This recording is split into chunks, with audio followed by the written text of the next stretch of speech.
Jeff, Jim, and Carmela, part number 44.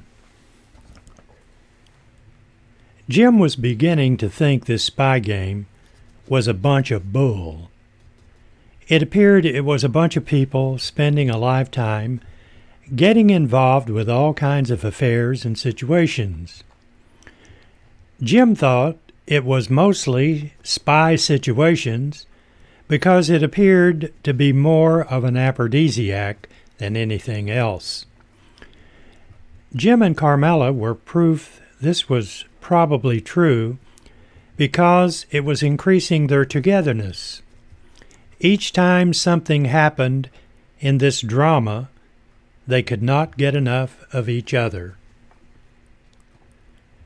Carmela began to think of a way she could contact Jeff, but she knew with his talents, if he did not want to be contacted, he could effectively prevent it. Jim continued to think Jeff would show himself eventually, and then they would find out what he was trying to accomplish with this cat and mouse stuff. Jim suggested to Carmela they should get away for a while and drop out for a month or two.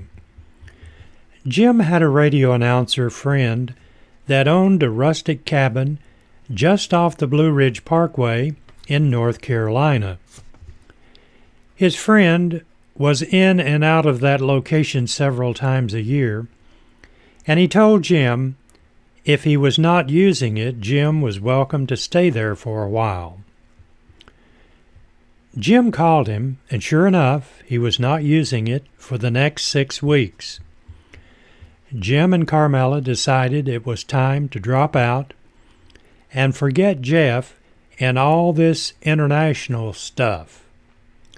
6 weeks would give them time to recharge their life together. 6 weeks would give them time to recharge their life together. Carmela and Jim loaded up Jim's station wagon and headed for North Carolina.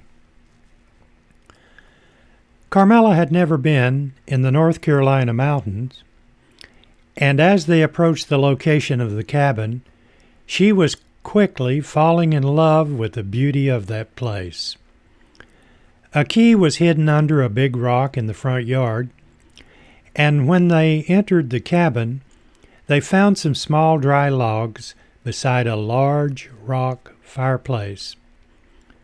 Although it was summer, it could get cold at this altitude in the mountains, and Carmela asked Jim if they could build a fire in the fireplace.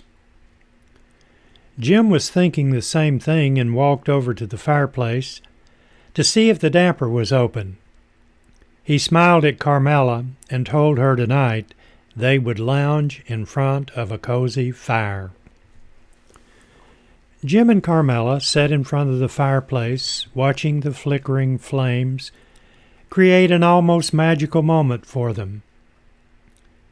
It was a complete change in scenery compared with what they had experienced in Turkey and Bulgaria.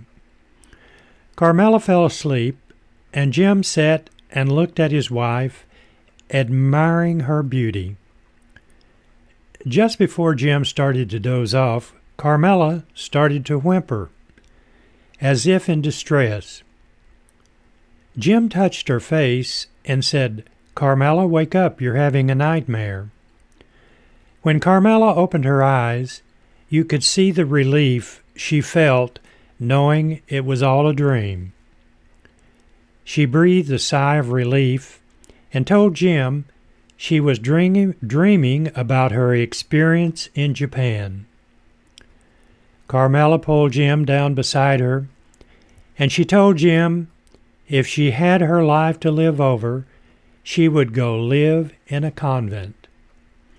This man and woman stuff is about to get me down. Carmela laughed when she said this and placed her hand on Jim's face. Jim was thinking he was with one of the most intense gypsies on the face of the earth. On the drive to the North Carolina mountains, he had started calling her a pet name, Gypsy.